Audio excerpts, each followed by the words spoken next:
Hi, it's Xavier. Welcome to my bonsai retreat. And do you know what? I love silver birch.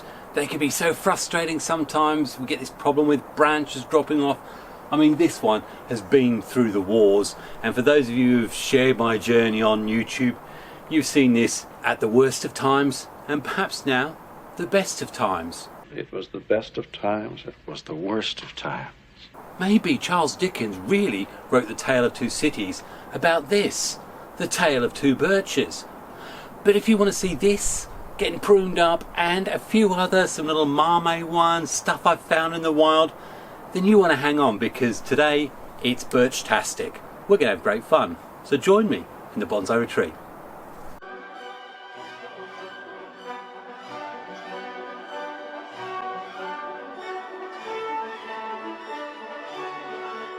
Yep, I've left this one alone for the first half of the year and finally got lots of nice growth on it. I've been giving it a bit of a spray. We've got some brown spots on some of the leaves. It's something I'm used to with silver birch. It doesn't actually cause a big issue. All I do have to watch out for this is the caterpillars. And, well, they wreak havoc, especially on my big Yamadori silver birch. But that's going to feature in a year in the life of video. So this one, for those who weren't aware, was dug up back in 2014, I think. One of my first ever Yamadori dig trees. I got permission. In those early days I wasn't quite, it was a bit blurry, the lines on that one, but I'm sure the forestry estate, well, let's not talk about that. You are under arrest. But anyway, dug this up and it sat about in a pot and was literally just the stump with a few bits and pieces, and I'm sure there's some pictures coming up. But if you want to know more on the history, then I really recommend going to the Silver Birch playlist. There's probably a video showing up now. Lots happened with this tree, very, very interesting, and it's had a journey and a half. But right now, actually maybe that's a better front. Right now, all I want to do is clear it up. Birches, they are absolute suckers. They love throwing suckers up. We need to get rid of them. So that's the first thing we'll do. Let's crack on and remove the suckers. In fact, before we do that, I mean, look at the texture of that chunky bark. Absolutely incredible. Got some big chunky roots.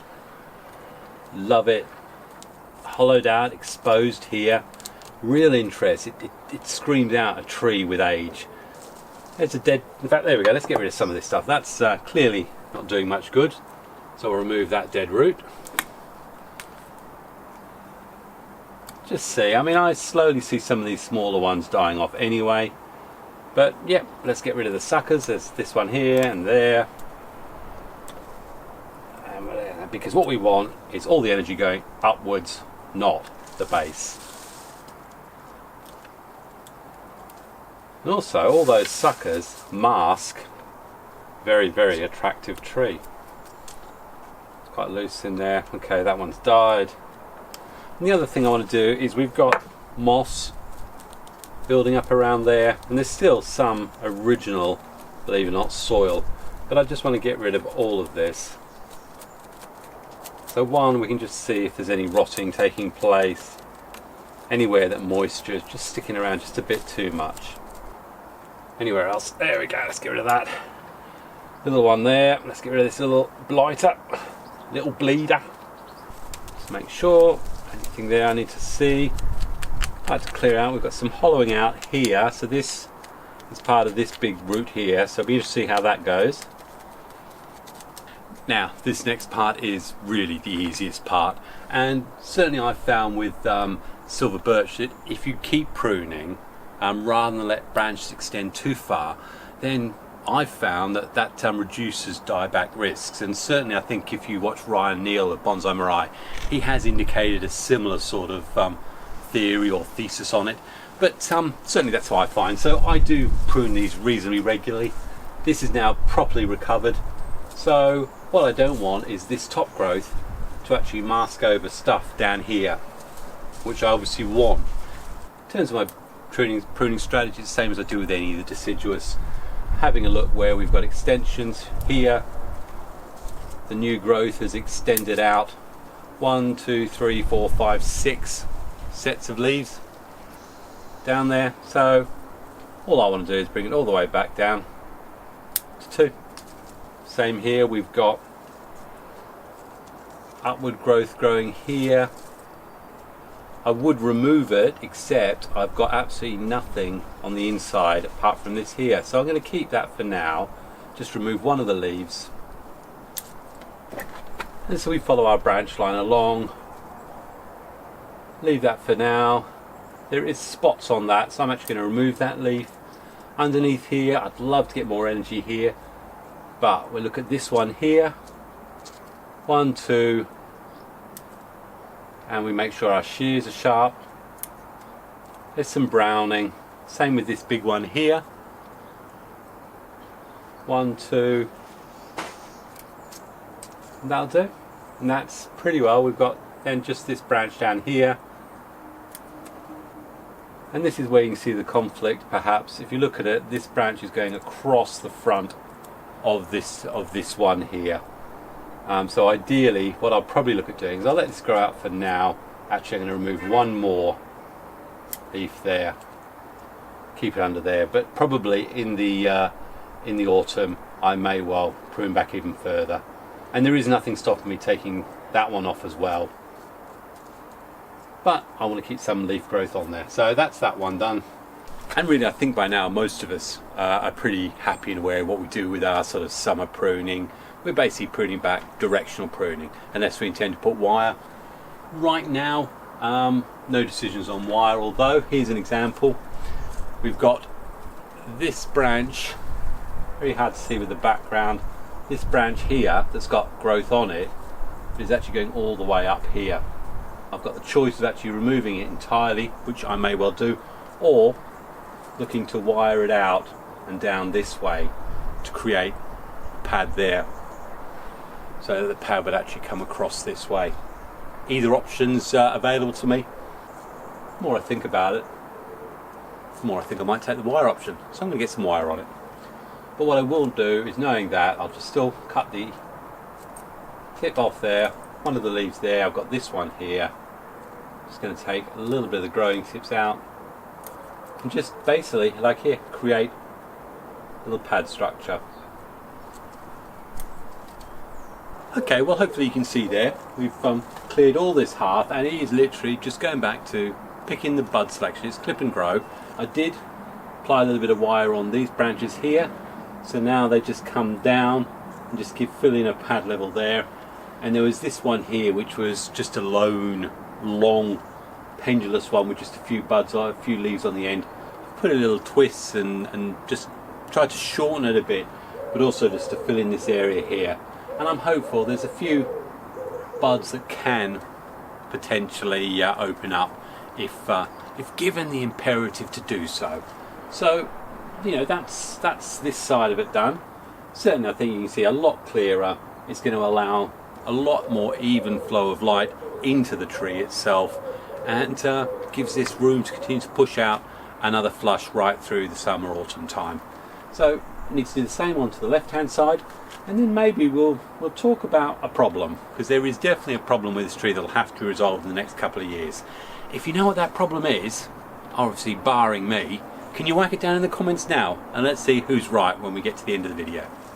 Unfortunately, some of the issues you do have to deal with all these sort of material is, you know, on this branch you might have quite a lot of good decent ramification, and looking further back there's little bud points here and here, there's one here, so there's lots of points where I can actually bring the structure in closer. But sometimes you'll get a branch like this, great big long length. Looking in close, there's potentially a bud there, and really there and there I need that bud to activate so that I can rebuild the branch from there, because this is long and leggy and not much good. So all I've done is just cut it back. So really what I'm looking on branches like this is for the tree to give me a bud somewhere much lower down where I can rebuild from, and it's a waiting game, so you have to be patient. Will I cut all that back to there this time of the year? Probably not. I want, with the way silver birch are, they can die back. I don't want to give it an excuse to do so. So we want it to have green stuff up the top there to give it a reason to send that life-giving fluid up the tree, which will hopefully keep those sort of dormant buds alive and ready to be used next year, where what I might do in autumn is cut right back to those 2 dormant buds. But more of that in a future video. And the apical region is going to be more of the same. I've got a lot of strength there. I don't want to go too hard. I'm literally just going to take that top, same thing. Try not to be too brutalised with the sharpen those. What's a butcher? Always a butcher. Handy tip, always have some sort of, I've got here 80 grit sand block or whatever. I'll often, while I'm pruning, just get the gunk off, but also just give the blade just a little bit of an edge. Always have one of those around, it's a good tip.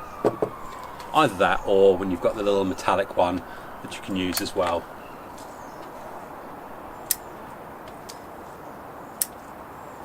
And all we're doing is just curbing the top, really. That's all I'm doing right now, curb the top so that we continue to grow lower down, because otherwise, as we all know, they will quite happily be a tall tree and send all those shoots a lot higher up. That is probably all the pruning I'm going to do on that right now.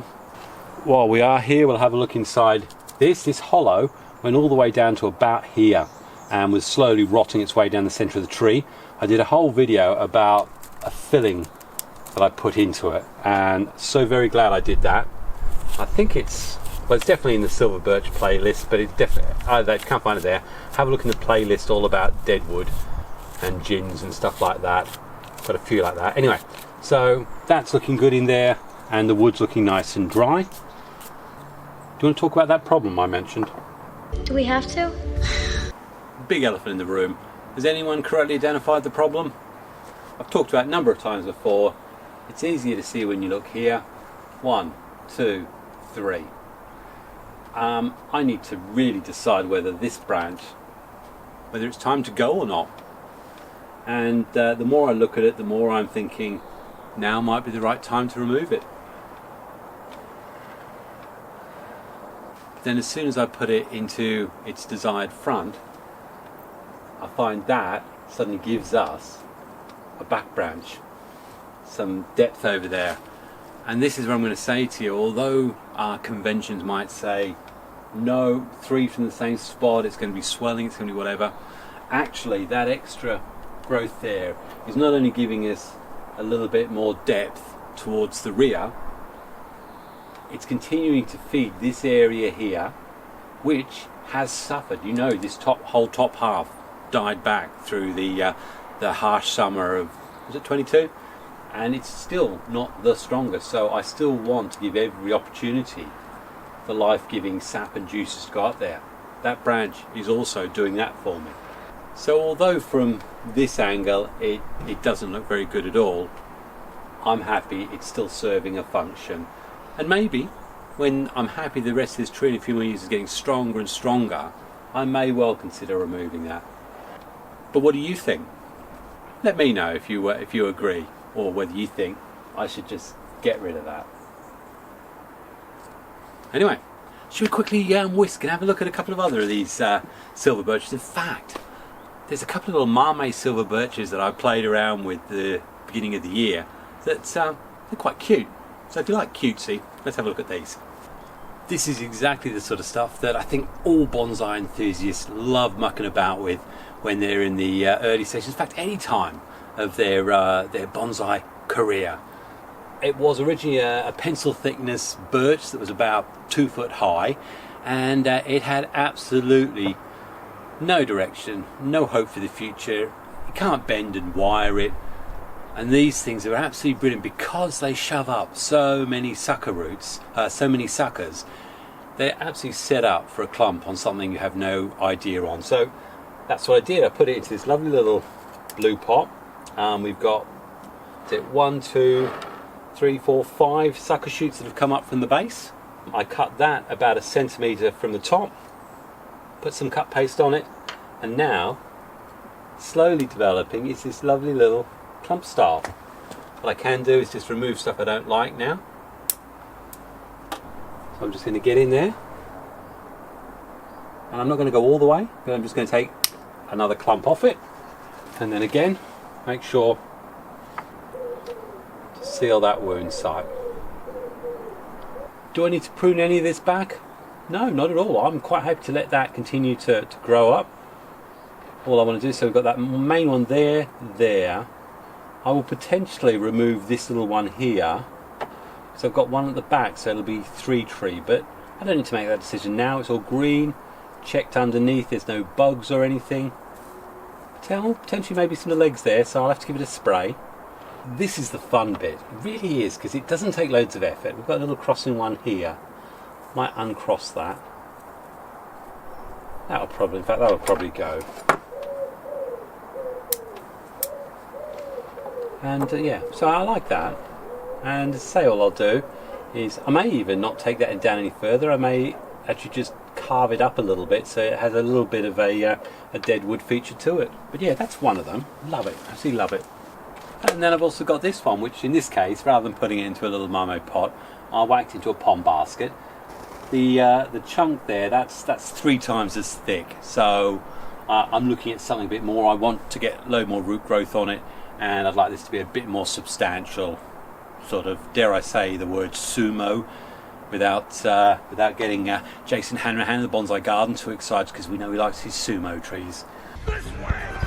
But that's a much thicker thing. But again, we've got the 1, 2, 3 shoots coming from it. A little one there, so we'll just trim and get rid of that now. Again, with all these, they love putting suckers out, but what we want to make sure we do, if we don't want them, let's remove them. So no wasted energy goes there. So that sort of cleaning up I'll do now. Can I do any pruning on it? Well, yeah, I certainly don't want lower branches here, so I'm going to remove those. Probably remove that. It's a lower one there I don't want. I want to see this base that I like. Probably not that one. Look in there, let's remove that lower growth there and there. So I'll give that a spin. And we're gonna let it continue to grow out. Yes, of course we are. Could I consider putting a bit of wire? Now is definitely a good stage for putting wire. Now at this point, do I want necessarily this cross branch here coming out if I want all the growth up? Definitely not. Let's control that now. So we can definitely control any new branches that are growing. But yeah, I could be inclined to wire that up.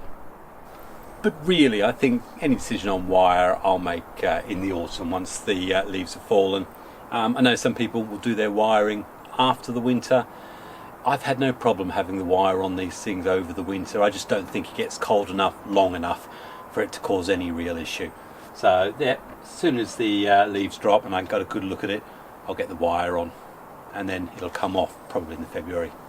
I probably should have shown you this first, because I keep talking about the nursery tree, or the one you find that creates these problems, because they're just problematic because of, when you find them, they've got this great big trunk here, and we don't make the decision early enough to either A, wire it, or B, to chop it and then regrow something lower down. These birches just love, you get this lovely big long expanse here, which means it can't be a bonsai tree, because I mean I can make something interesting with this, but there's all this expanse here and it just never ever sits more than, well, it becomes a potted garden tree more than a bonsai, and this is where we get these problems. And so really, I mean I'm still playing at trying to create something up here, and I may well go for that, and it doesn't mean that's terrible, but I am still hoping that I'm going to get a bud that's going to come up from somewhere halfway up the trunk,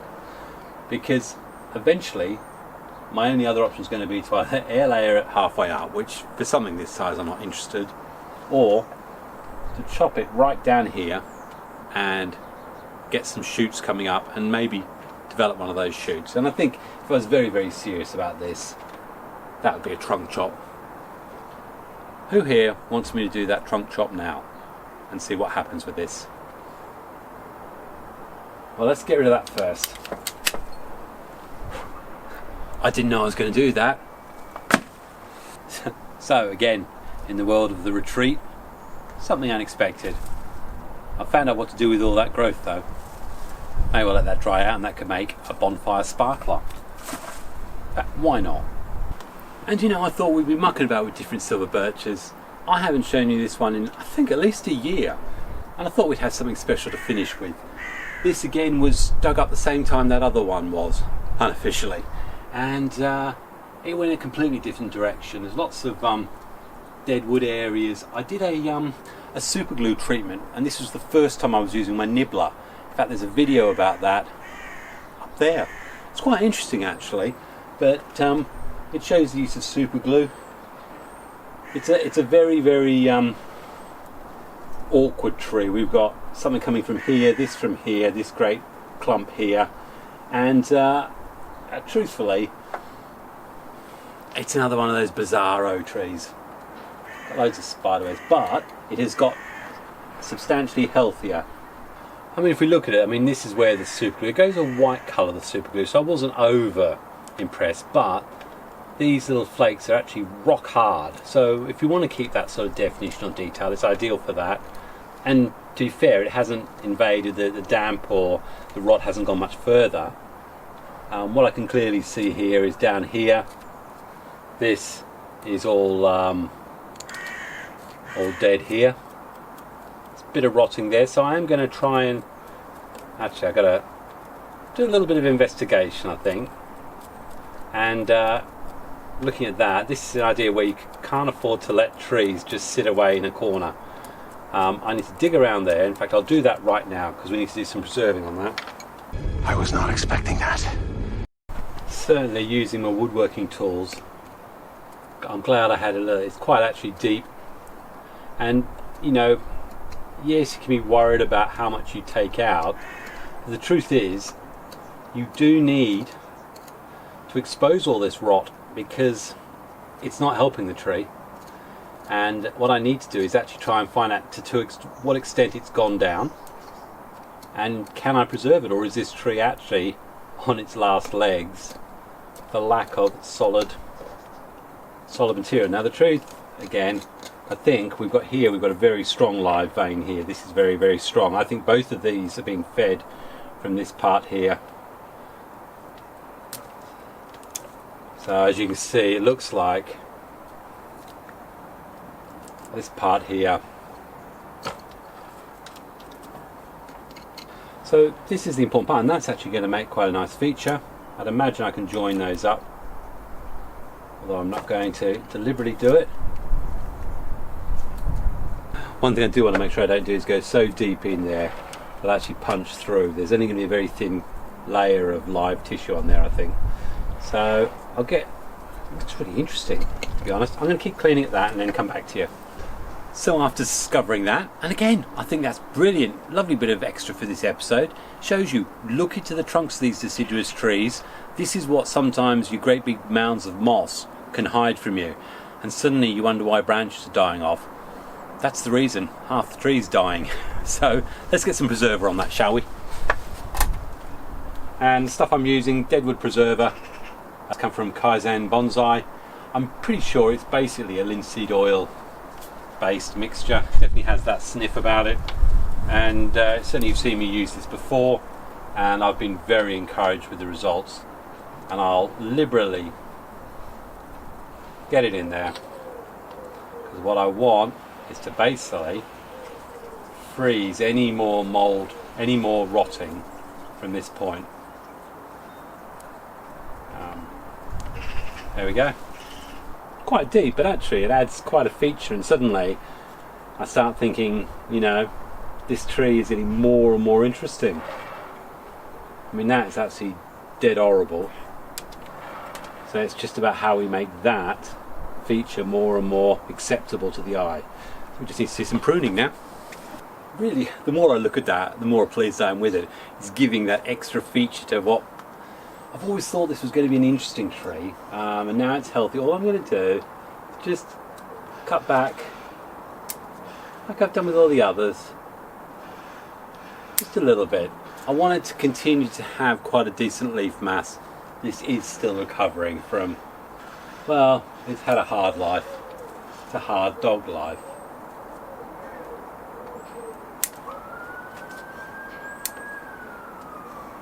But it is still important regardless. We need to allow ventilation, we need light to be getting in there, we need this tree to keep being healthy. Let me finish this and then we'll close things up when it's all done. It's actually looking really... Yes? Do you want my noodles? Do I want your noodles? Why, what's wrong with them? You know how I wanted to try spicy stuff? Yes. They're really, really, really, really, really, really, really spicy. It's Korean stuff. It's like burning my mouth. I can't eat it. Burning your mouth? Yeah. Oh, okay. Got my chopsticks. You're holding them wrong. I'm not holding them wrong. They're really, really, really, really spicy. I